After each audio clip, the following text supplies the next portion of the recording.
Giving money is one thing, or giving facilities is one thing. What is a good human being? A good human being is the one with human values, with strong human values. It is unfortunate that a lot of the academic system today in the country, they are not able to provide those. People confuse between not taking pressure and not taking responsibility.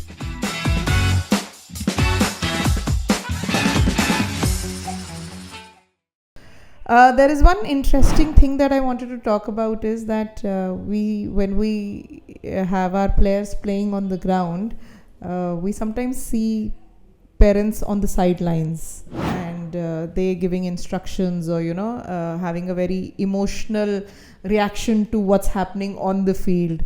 So do you have any interesting experiences like this, and what do you think about them? I have seen so many, it's been 14 years I have been in this, in this field. So I have seen a lot of such cases. Of course, I think now when parents are enjoying the game from the sidelines, there are two kinds of behavior. One is healthy behavior, the other is unhealthy behavior. Right? So healthy behavior is like you're enjoying the game yourself because you don't remember the purpose of the game itself, right? So you're having fun, you're enjoying it, and you're encouraging your team, your players. Maybe even you can encourage the other children also of the opposite team because if they do play well, you can encourage them also. So that's healthy behavior. Yeah, and you set example to the child also that I being your parent, I'm encouraging the entire team. So correct. Why don't you also? At the end of the day, all the children are same, Absolutely, right? Even the children from the opposite team, they are also someone's children. Now when they play well or they make a nice move, there's nothing wrong in applauding it. Absolutely.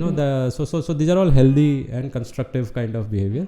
Then sometimes there is some parents get too involved in the sense that they start taking the game too personally, so they forget what was the purpose of the game itself, and they get really affected by the way the game is going.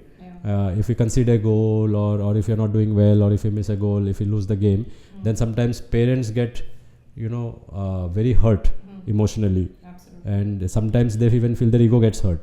Right? So as a result, what happens is a lot of times you will see them getting too involved and trying to give instructions like you said, which I think is a little unhealthy. Not little unhealthy, it's quite unhealthy for the players because now the player is getting again multiple signals.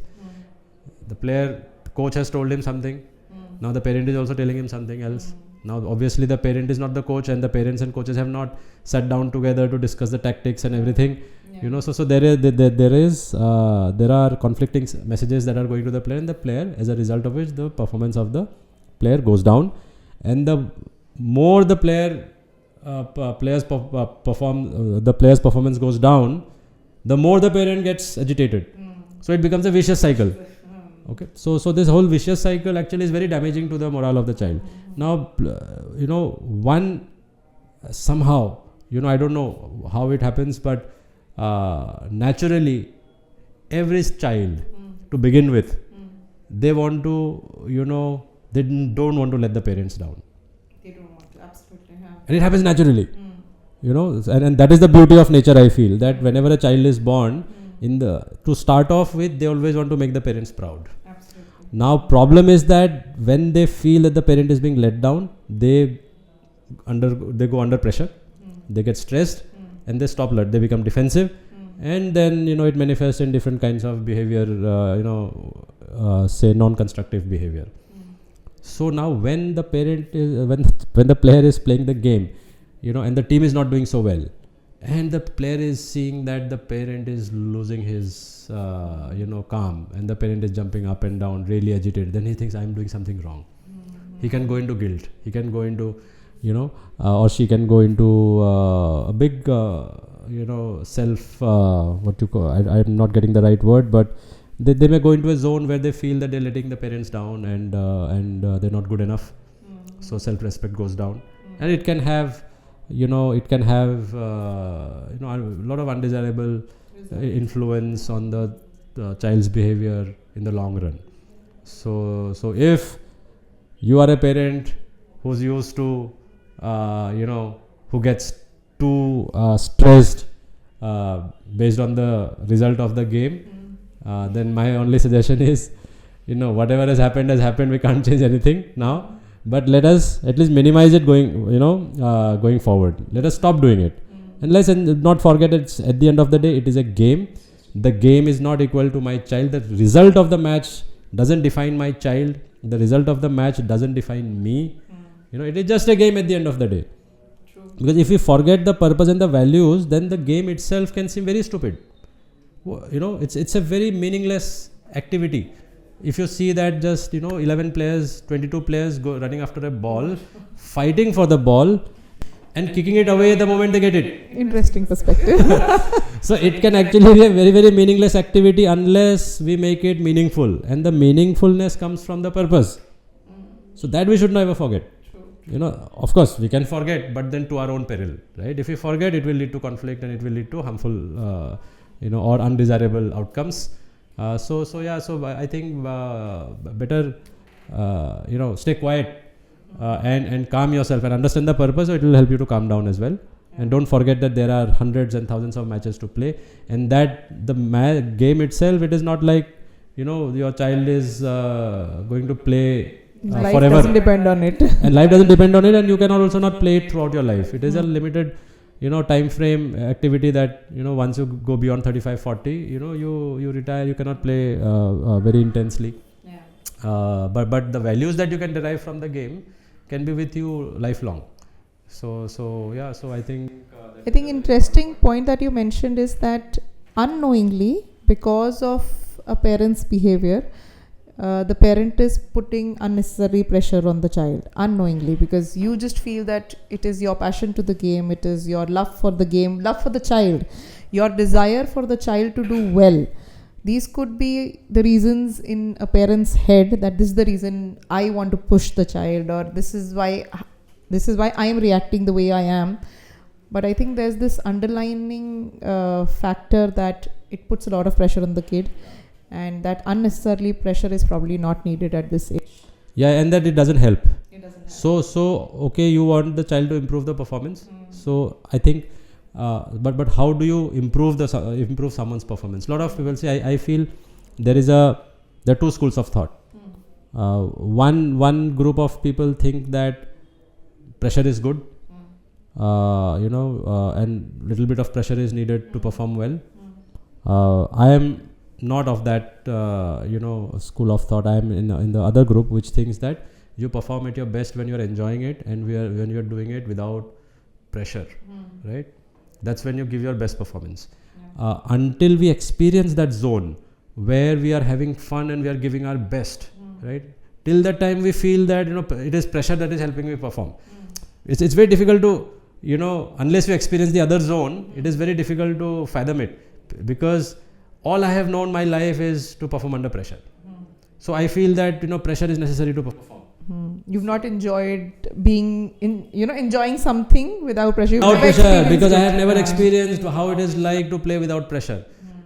So a lot of times, if I ask a parent or a coach, lot of coaches, not our coaches, but a lot of other coaches, when I talk to them, I ask, do you think the player will perform better under pressure? They say, yes, pressure is very important. Pressure is necessary for the player to perform. I said, okay, what about you? Do you perform better under pressure or without pressure? And they'll say, no, we do well without pressure. I mean, so for a coach, for example, if a coach is sitting on the dugout, he has to make decisions on the fly, real time, in a very dynamic situation. So do they take decisions better under pressure or without pressure? They will say, no, we take decisions without pressure when we are thinking clearly, because when there is stress, you don't think clearly. So to make the right decisions. And football is a very fast, highly intense, physically intense game. Or any sport competitively, if you see like badminton or tennis or even cricket, any game, any sport, it can be, even chess for that matter, can be very high pressure, right? So you have to make decisions on the fly, and stress actually stops you from thinking clearly. So the clearest thinking that you do is when you are fully self-aware, when you are in the moment and there is no pressure on you, right? But of course, I think people confuse between not taking pressure and not taking responsibility, right? Not taking responsibility is not equal to not taking pressure. Pressure is something else. Responsibility doesn't necessarily mean pressure. I can take your responsibility. I can take responsibility to give my best performance, to prepare at my best. So if I can take responsibility, I did not take pressure. I can take responsibility, full responsibility of my performance, but I can play without pressure, so that I give my best performance. I think this is the zone where the any player or any individual performs at his or her highest capacity. Absolutely. Interesting, you mentioned about chess and this world champion Gukesh at the age of 18 being able to handle pressure. One thing that came to my mind when I looked at his performance, a lot of people are talking about the fact that at the last moment the opponent did a blunder, thus he won. But I think there's very important thing that an 18-year-old held his calm and made sure that he was not the one who was Blinked first. Who crumbled first. Yes, crumbled first.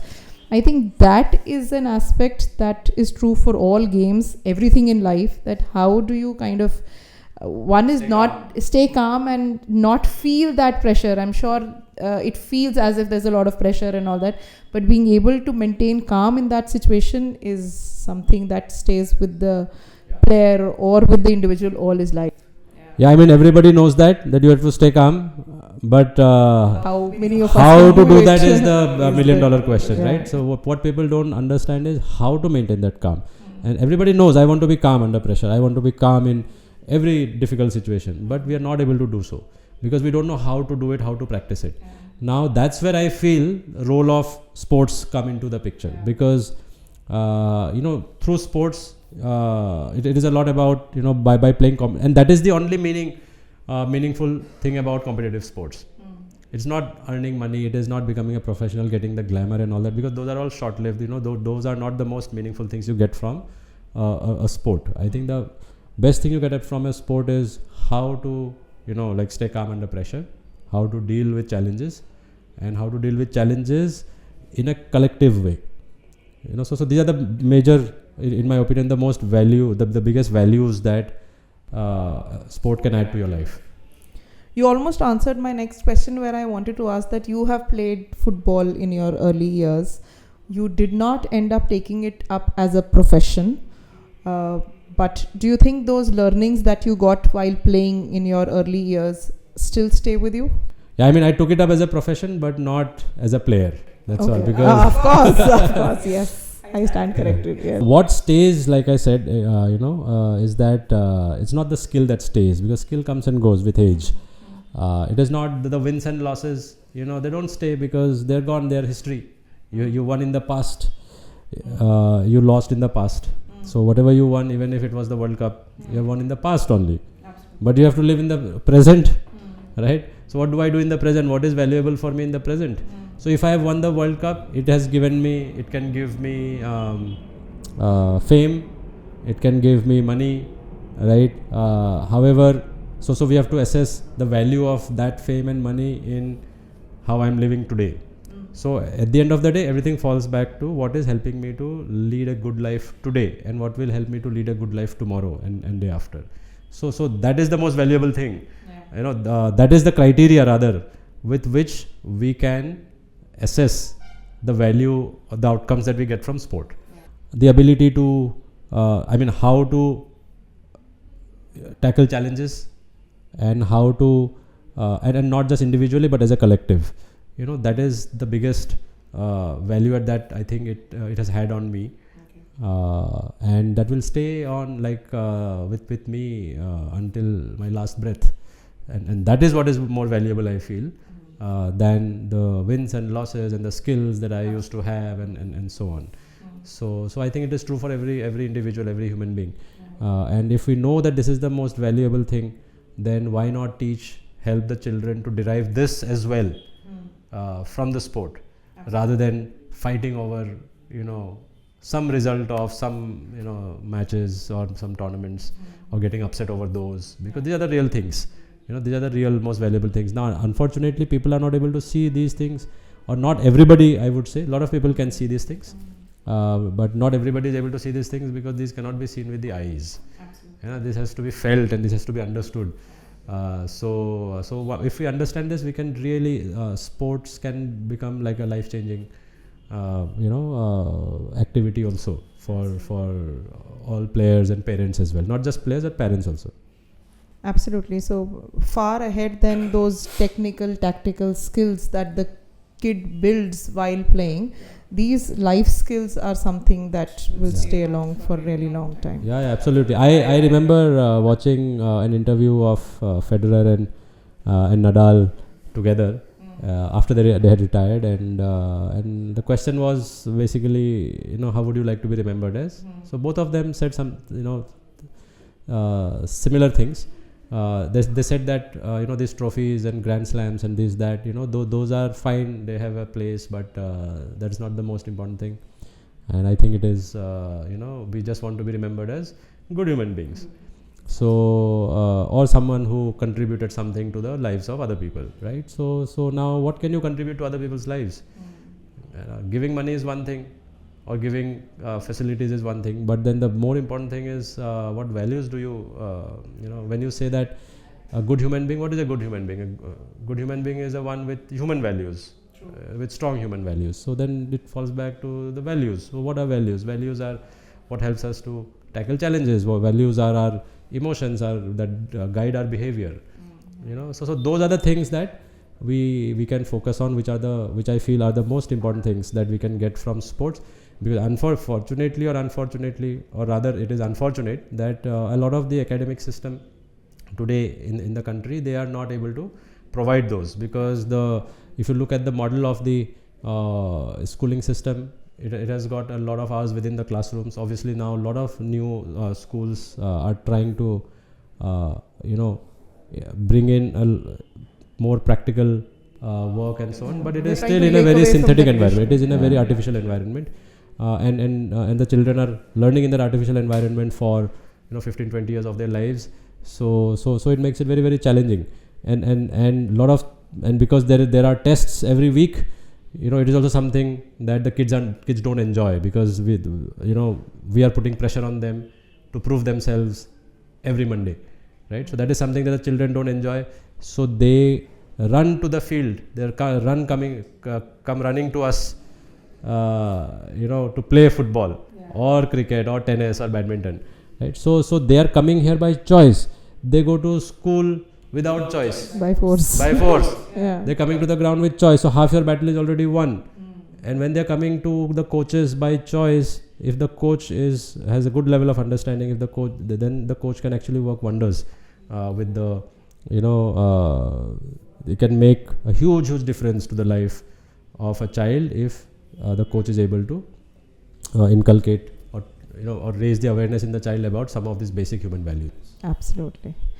Interesting. As we come to the end of this discussion, I would like you to talk about 3 things that a parent should start doing or must do, and 3 things that you think a parent should never do or stop doing. So let's go for the first one, that they should start doing. Firstly, understand and remember the purpose of the game itself. Why your child picked up the game in the first place. Okay. I think after that you have to understand the coach. The number 2, because you have to align with the coach. Like I said, if there are conflicting signals. The third is basically understand your kid, right? Understand the kid, right? So understand the child. That what does the child want to do? Is he enjoying it, or am I, whatever I am saying or doing, is it putting more pressure on the child, and stopping his learning? So these are 3 things I feel that the parents can do, which will be very, very beneficial for the growth of the child. Okay. And in terms of things that a parent should not be doing, of course, all the opposites of these 3 things they should not be doing, but some additional things I can add are, one is that don't get aggressive on the sidelines of any game, because aggression is actually not constructive. If there is feedback after the tension has subsided, like after a day or 2, you can speak to the coach, speak to the player. And these are all more practical tips. The second is, like after a game, it is better for the parents not to talk to the player about his or her performance immediately after a game. Give it some cooling off period, say a day or 2, or you can talk about it the next day or the next day, or you can even take the help of the coach when you have to talk to the child. So this is another thing that they can avoid. talking to the player immediately after a bad game, especially, or even after a good game also, because generally the children tend to be too self-critical. So to avoid that, it is better to talk about it in a calm environment, right? And third is, never fight with the coach. I would say, I think if you don't trust the coach, which is quite possible, like not all coaches are alike, so it is possible that the coach is not good enough, or it is possible that the coach is not as per your expectation. So it is better to change the coach, or than actually continue or persist with a coach with whom you don't get along, because that is again very, very harmful to the child. That whole stress that will get created in the environment between for the child is can be very harmful. Okay, good. Thank you so much, Kishore. Interesting conversation, and I hope this gives some ideas and thoughts to the parents as to how they can help children perform even better and enjoy life. I hope so too. Thank you. Thank you.